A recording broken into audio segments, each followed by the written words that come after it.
Yeah, good evening everyone. This is the second lecture of heredity chapter of class 10th biology. We have discussed already about heredity in our previous video. That was old Lakmeet Singh, so I am reading some new points from this Lakmeet Singh. A recognizable feature of a human being like height, complexion, shape, hair, color of the eyes and the shape of the nose and chin, these are called characters or traits, right? Transmission of characters or traits from parents to their offspring is called heredity. हमें जो traits अपने माता पिता से मिलते हैं, जो characters मिलते हैं, इसी को हम heredity कहते हैं. मैंने आपको बताया कि दो पेरेंट्स, एक मेल और एक फीमेल, वो सेक्सुअल रिप्रोडक्शन में इन्वॉल्व करते हैं. ये जो सेक्सुअली रिप्रोड्यूसिंग ऑर्गन्स होते हैं वो सेक्स सेल्स प्रोड्यूस करते हैं, जिन्हें मेल गैमेट्स भी कहते हैं, गैमेट्स कहते हैं. मेल गैमेट्स को स्पर्म कहते हैं, जो फ्यूज़ करता है फीमेल गैमेट सेल के साथ, जिसे ओवम के साथ, और एक जायगोट बनाता है जो एक यंग वन यानी ऑफस्प्रिंग में चेंज हो जाता है. जैसे कि ये देखिए, मेल फीमेल पार्टनर की मेल सेक्स सेल्स को स्पर्म कहते हैं और फीमेल गैमेट को फीमेल सेक्स सेल, ओवम या एग कहते हैं. ये ध्यान रखिएगा. तभी जो बच्चे होते हैं, जो ऑफस्प्रिंग्स होते हैं, वो अपने पेरेंट्स से मेल खाते हैं, राइट. जो हेरिडिटी इंफॉर्मेशन प्रेजेंट होती है सेक्स सेल्स के अंदर, वो उनके पेरेंट्स की होती है. ऑफस्प्रिंग के अंदर जो होती है उनके पेरेंट्स की होती है. दस gametes constitute the link between one generation and the next, और इस तरीके से ये चलता रहता है.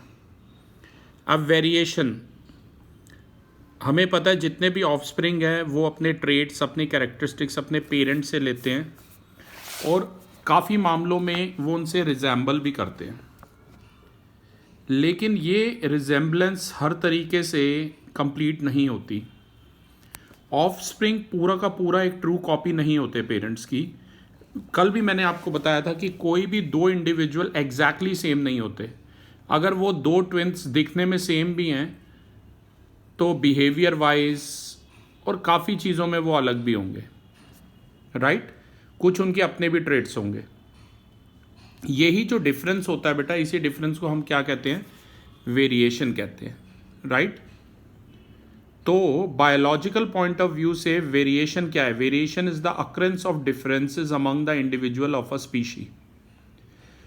दो डिफरेंट स्पीशीज़ में जो डिफरेंसेस होती हैं, जो भिन्नताएं होती हैं, जो डिफरेंसेस होते हैं, उन्हीं को ही वेरिएशन कहते हैं. जैसे कि उनका कॉम्प्लेक्शन, हेयर का टाइप, आइज़ का कलर, नोज़ का शेप, ये सब वेरिएशन होते हैं.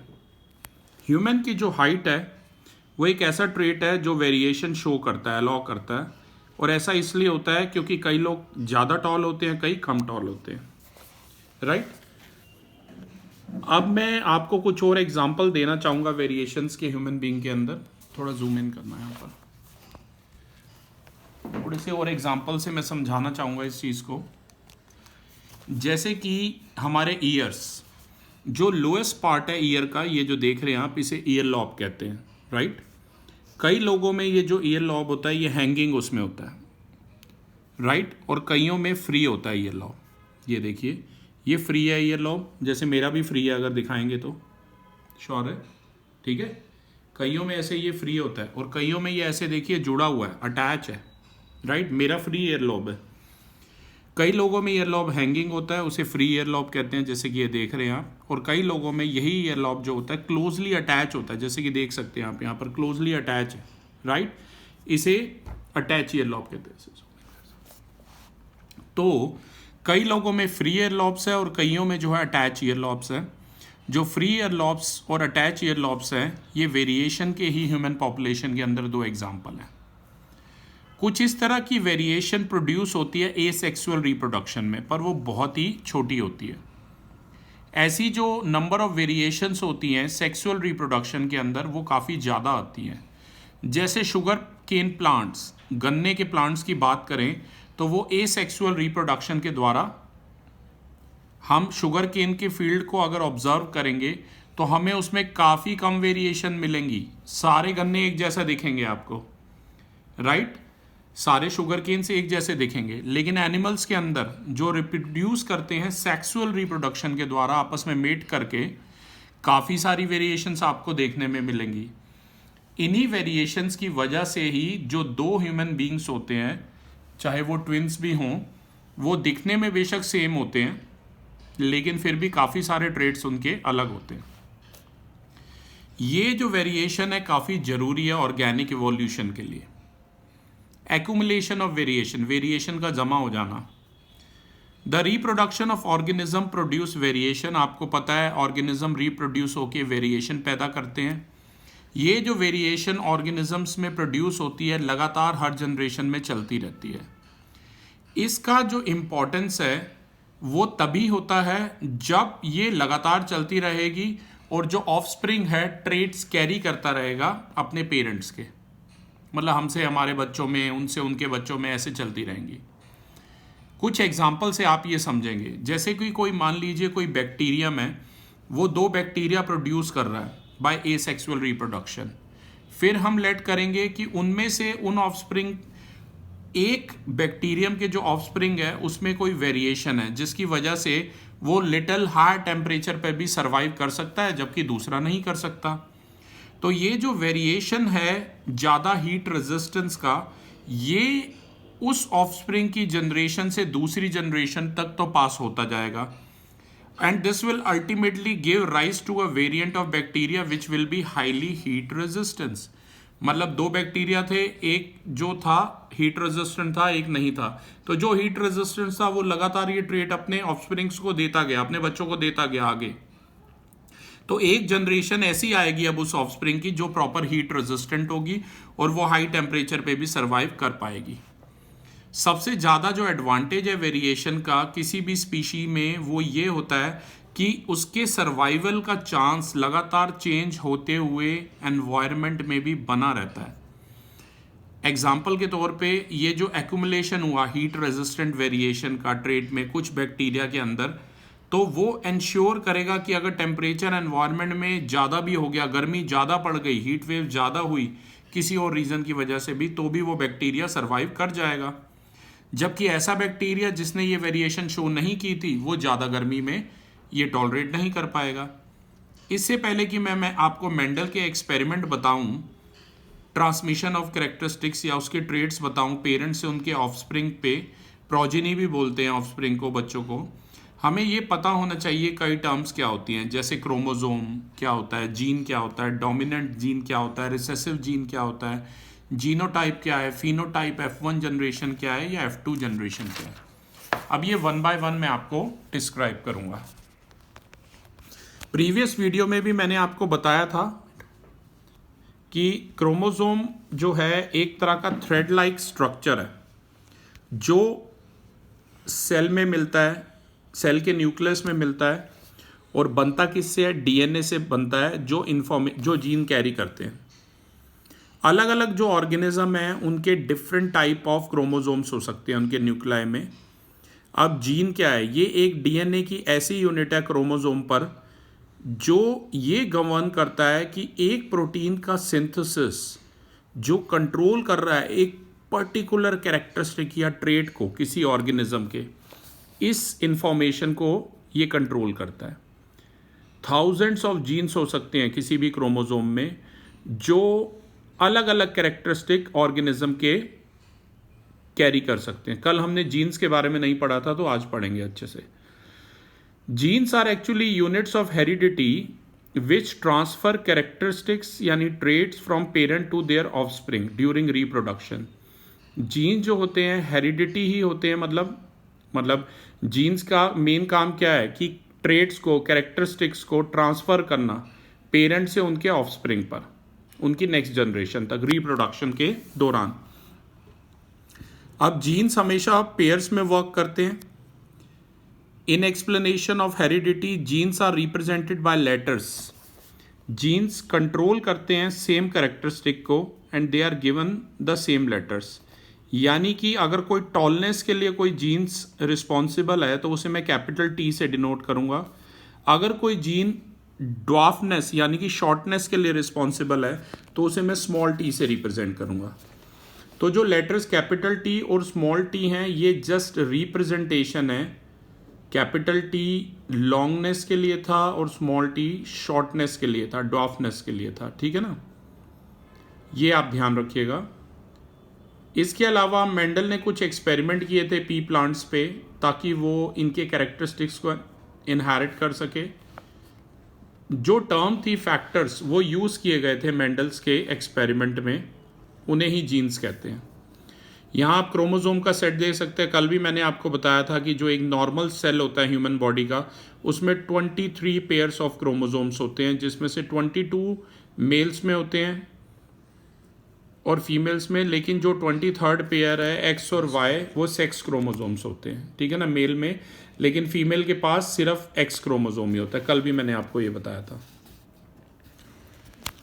अब ऐसे जीन्स जो सेम कैरेक्टरिस्टिक को कंट्रोल करते हैं किसी भी ऑर्गेनिज्म के, वो दो टाइप के हो सकते हैं। एक हो सकता है डोमिनेंट, एक हो सकता है रिसेसिव। ऐसा जीन जो ये डिसाइड करेगा कि किसी भी ऑर्गेनिज्म का appearance even in the presence of an alternative gene, उसे क्या बोलेंगे? Dominant gene. जैसे डोमिनेंट, जिसका प्रभाव ज़्यादा होगा उसे डोमिनेंट जीन बोलेंगे, और जिसका कम होगा उसे क्या बोलेंगे? रिसेसिव बोलेंगे। तो जो डोमिनेंट जीन है वो डोमिनेट करेगा किसको? रिसेसिव जीन को, सेम कैरेक्टरिस्टिक के लिए या सेम क्रोमोसोम में, राइट। ऐसा अब जीन्स क्या होता है? Which can decide the appearance of an organism only in the presence of another identical gene. अब ये जो जीन है जो ये डिसाइड करेगा ऑर्गेनिज्म के अपीयरेंस को, लेकिन एक दूसरे जीन की प्रेजेंस में, जिसे रिसेसिव जीन भी कहते हैं। एक सिंगल जीन ये अपीयरेंस को डिसाइड नहीं कर सकता। आई रिपीट, जो डोमिनेंट जीन होता है it is represented by a capital letter, और जो उसका कॉरस्पॉन्डिंग रिसेसिव जीन था उसे स्मॉल लेटर से रिप्रेजेंट किया था।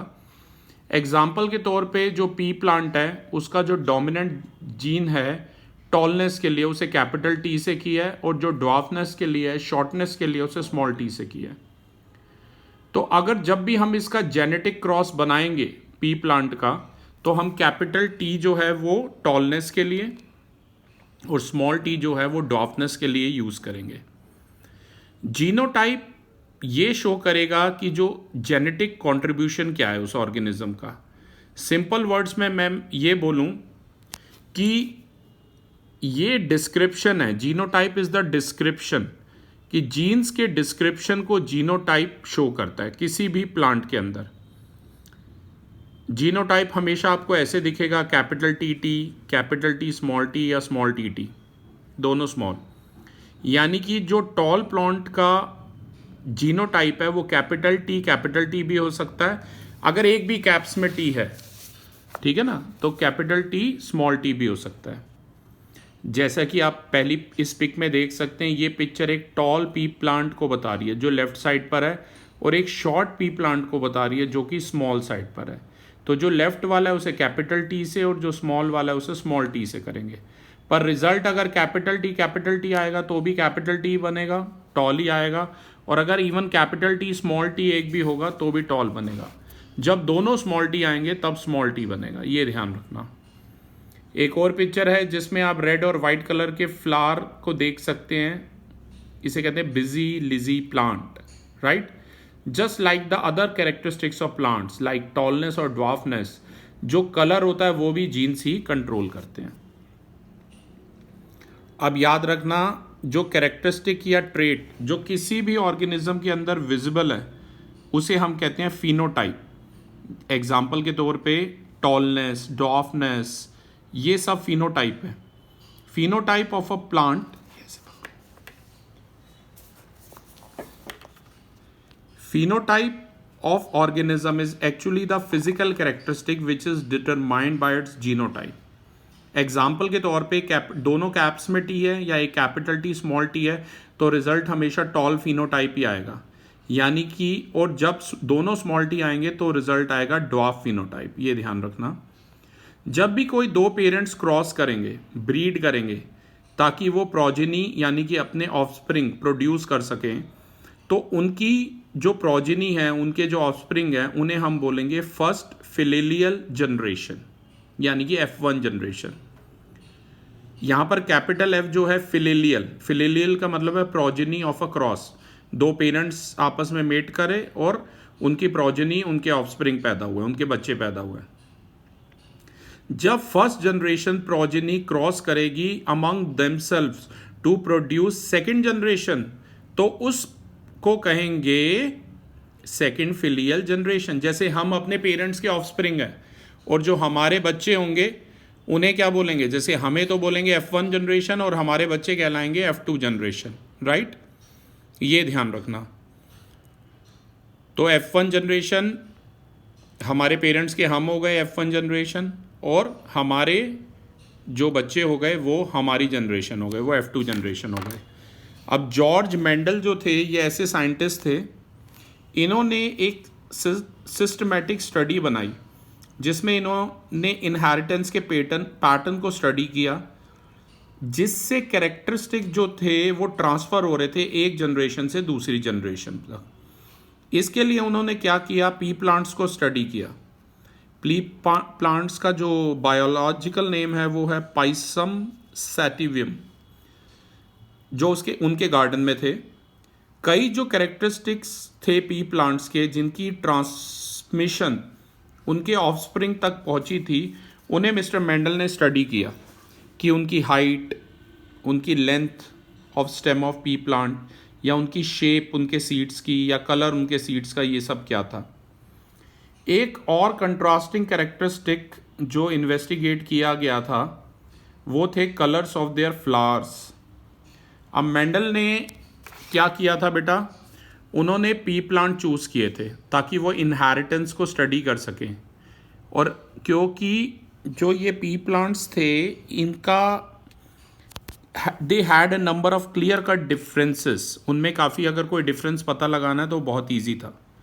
जैसे कि कई पी प्लांट्स काफ़ी टॉल थे, उनका स्टेम ज़्यादा लॉन्ग था, कई काफ़ी डॉफ थे, उनका स्टेम जो था वो काफ़ी शॉर्ट था। कई जो पी प्लांट थे वो राउंड येलो सीड्स दे रहे थे, जबकि कई जो थे रिंकल्ड ग्रीन सीड्स दे रहे थे, राइट।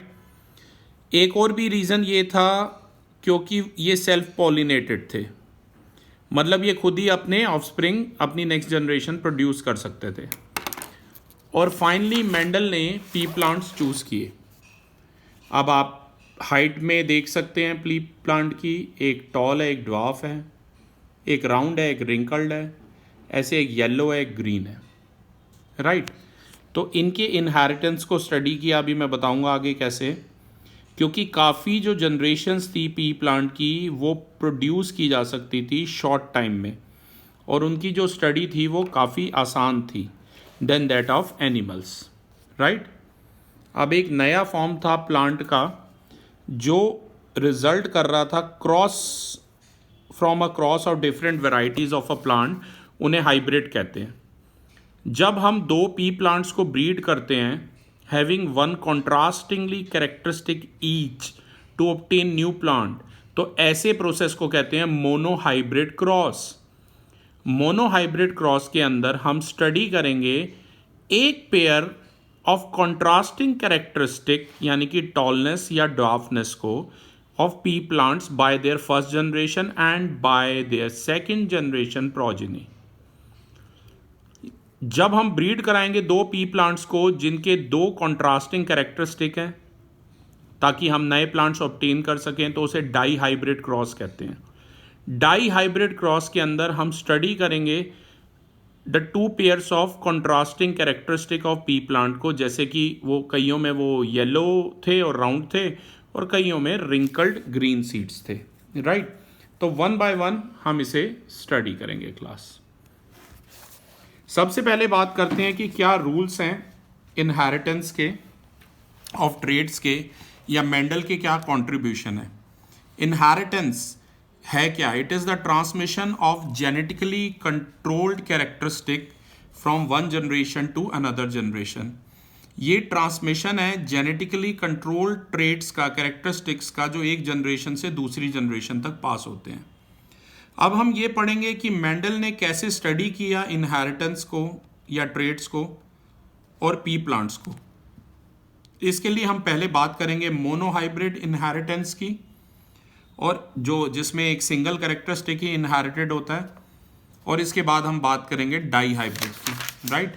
तो वन बाय वन बात करेंगे। सबसे पहले बात करते हैं मोनोहाइब्रिड इनहेरिटेंस की और लॉ ऑफ सेग्रीगेशन क्या होता है। अगर आप ट्रेस करना चाहते हैं इनहेरिटेंस को of a single pair of contrasting characteristic among the P plants, कि भाई वो टॉल है स्टेम उसका या शॉर्ट है, तो मेंडल ने क्रॉस कराया प्योर ब्रेड पी प्लांट्स को जो डिफर करते थे उनके ट्रेड्स में, और फिर उनके फर्दर कैरेक्टरिस्टिक नोट किए। जैसे देखो बेटा, टॉल और ड्वार्फ प्लांट को क्रॉस कराया तो रिजल्ट क्या होगा, कैपिटल टी, जैसे मल्टीप्लाई करते हो वैसे रिजल्ट आएगा। कैपिटल टी के साथ एक बार स्मॉल टी आ रहा है, फिर इस कैपिटल टी के साथ ये वाला स्मॉल टी आ रहा है, फिर इस कैपिटल टी के साथ ये वाले कैपिटल टी के साथ फिर स्मॉल टी, और फिर इस कैपिटल टी के साथ स्मॉल टी। तो जो पहली जनरेशन है उसके सारे प्लांट ही कैपिटल है, कोई भी स्मॉल नहीं है, क्योंकि स्मॉल टी 2 बार नहीं आया। जब तक स्मॉल टी बेटा 2 बार नहीं आएगा तब तक कोई छोटा नहीं होगा प्लांट। तो फर्स्ट जनरेशन में हमने ये देखा कि फर्स्ट जनरेशन के जितने भी प्लांट्स थे वो सब टॉल थे और कोई भी चेंज नहीं आया इन द फर्स्ट जनरेशन। अब मिस्टर मेंडल ने ऐसे किया कि इन कैपिटल टी स्मॉल टी इन दोनों को क्रॉस कराया जो फर्स्ट जनरेशन के मेंबर थे, ठीक है ना। तो उसमें हमें कैपिटल टी स्मॉल टी की कैपिटल टी स्मॉल टी से क्रॉस कराया, तो रिजल्ट क्या मिलेगा, capital T then capital T small T then small T capital T then small T. तो इसमें एक ड्वार्फ प्लांट मिलेगा। अब 2 स्मॉल टी आ गए, मैंने पहले ही बोला था कि भाई जहां पर 2 स्मॉल टी आ जाएंगे सिर्फ वहीं ड्वार्फ प्लांट मिलेगा, ये ध्यान रखना। तो मेंडल ने इस रिप्रेस ट्रेट को ड्वार्फनेस या रिसेसिव ट्रेट का नाम किया, और जो एक्सप्रेस ट्रेट था टॉलनेस का उसे डोमिनेंट ट्रेट का नाम दिया, ये ध्यान रखना। तो 3:1 में 3 तो प्लांट टॉल मिले और एक प्लांट जो है सेकंड जनरेशन में हमें ड्वार्फ मिला। तो हम ये भी कह सकते हैं F2 जनरेशन के अंदर 3/4 of the plants were tall and 1/4 were dwarf. तो मेंडल ने ये नोट किया, ठीक है ना, कि F1 जनरेशन में तो कोई चेंज नहीं हुआ था उनके, पर F2 जनरेशन में चेंज हुआ है। मेंडल ने ये सब बातें भी नोट की कि जितने भी पी प्लांट्स थे जो प्रोड्यूस हो रहे थे हाइब्रिड टॉल प्लांट से F1 जनरेशन के, वो या तो टॉल थे या ड्वार्फ थे। कोई भी ऐसा प्लांट नहीं था जो इंटरमीडिएट, जो मीडियम हाइट का हो, या जो टॉल और इसके बीच की हाइट का हो। तो मेंडल के एक्सपेरिमेंट से हमें ये पता लगा कि टॉलनेस और ड्वार्फनेस जो है वो अलग अलग इनहेरिट होते हैं। ऐसा इसलिए होता है क्योंकि ये जो ट्रेट है टॉलनेस या ड्वार्फनेस का, इट हैड ब्लेंडेड, ये मिक्सअप हो जाता है and then medium size plant would have been produce. Total इन्होंने जो स्टडी की थी 1064 पी प्लांट्स पे की थी जो F2 जनरेशन के थे। तो मेंडल ने पाया उसमें 787 जो थे वो टॉल थे और 277 जो थे वो ड्वार्फ प्लांट थे। अब ये जो रेशो थी टॉल प्लांट्स और ड्वार्फ प्लांट की, लगभग 2.84:1 आ रही है, लगभग 3:1, मतलब 3 जो टॉल मिल रहे हैं और 1 जो है वो ड्वार्फ मिल रहा है। Thus, a yet another result obtained from Mendel's monohybrid inheritance experiment is that the ratio of tall plants to dwarf plant in the F2 generation is 3:1. अब जो टॉलनेस है वो एक डोमिनेंट ट्रेट है और जो ड्वार्फनेस है वो एक रिसेसिव ट्रेट है। तो हम ये कह सकते हैं कि भाई F2 जनरेशन के अंदर 3 डोमिनेंट है और एक रिसेसिव है, तभी ये जो 3:1 जो है इसे हम मोनोहाइब्रिड रेशो भी कहते हैं। मेंडल का जो फर्स्ट लॉ है इनहेरिटेंस का, वो ये कहता है कि जो कैरेक्टरिस्टिक है किसी भी ऑर्गेनिज्म का, it is determined by internal factors जो पेयर्स में अकर करते हैं, जिनमें से सिर्फ एक पेयर जो होता है वो it can be present in one single gamete. अब हम रिजल्ट के बारे में बात करेंगे जो हमें मोनोहाइब्रिड क्रॉस ऑफ टॉल और ड्वार्फ पी प्लांट्स के बारे में मिले। तो मेंडल ने अपने रिजल्ट कुछ ऐसे एक्सप्लेन किए कि हर जो ट्रेट है it is determined by a pair of factors. इसका मतलब है pure bread toll P plant में 2 फैक्टर होंगे, या तो दोनों कैपिटल टी, ये टॉलनेस के लिए रिस्पॉन्सिबल है, और ड्वार्फ प्लांट के अंदर दोनों स्मॉल टी जो ड्वार्फनेस के लिए रिस्पॉन्सिबल है। The factors of inheritance of tallness capital T R separate into two gametes capital T and capital T, और जो फैक्टर्स हैं इनहेरिटेंस ऑफ ड्वार्फनेस के लिए, उसके लिए जो गैमेट्स हैं वो है स्मॉल टी और स्मॉल टी। अगर बात करें हम gametes of tall P plant के बारे में, तो हमें क्रॉस कराना पड़ेगा इसे ड्वार्फ पी प्लांट्स के गैमेट्स के साथ फर्टिलाइजेशन के प्रोसेस के द्वारा, ताकि जायगोट फॉर्मेशन टेक प्लेस हो, जिससे हम प्रोड्यूस कर पाएं बहुत सारी प्रोजेनीज F1 जनरेशन में, जिसमें सभी टॉल प्लांट्स हो। तो F1 जो जनरेशन है ये पोजेस करेगी एक फैक्टर इनहेरिटेंस का पेरेंट प्लांट से, जो कैरिड हो जाएगा उसके गैमेट्स में। जैसे कि आप ये फिगर में देख सकते हैं, अगर capital T you know tall plant है, ये पेरेंटल क्रॉस है इसका, और स्मॉल टी। अब इसके रिजल्ट क्या होंगे, ये दो कैपिटल टी हो गए, ये दो स्मॉल टी हो गए। अब मैंने बताया ना इसके रिजल्ट, जब भी एक भी कैपिटल टी है तो वो टॉल ही आ रहा था, राइट। तो पहले जनरेशन में F1 जनरेशन में तो सारे टॉल थे, पर जब इनकी आपस में कराओगे तो 3:1 हुआ था, 3 तो टॉल मिले थे। अब कैपिटल टी स्मॉल टी है और यहाँ कैपिटल टी स्मॉल टी है, तो एक बार जब क्रॉस कराओगे तो स्मॉल टी मिलेगा, वही ड्वार्फ होगा, बाकी सारे टॉल होंगे। बेटा एक बात याद रखो, अगर एक भी कैपिटल टी है तो वो टॉल ही होगा। तो इस चार्ट को ध्यान से देखिए, class page number 184 Lakhmir Singh में गिवन है। हम इस ऊपर वाले चार्ट से अच्छे से देख सकते हैं कि F1 जनरेशन यानी जो सेकंड जनरेशन है, उसके जो पी प्लांट्स हैं उसमें जो जीनोटाइप है या इनहेरिटेंस फैक्टर है वो है कैपिटल टी स्मॉल टी और स्मॉल टी।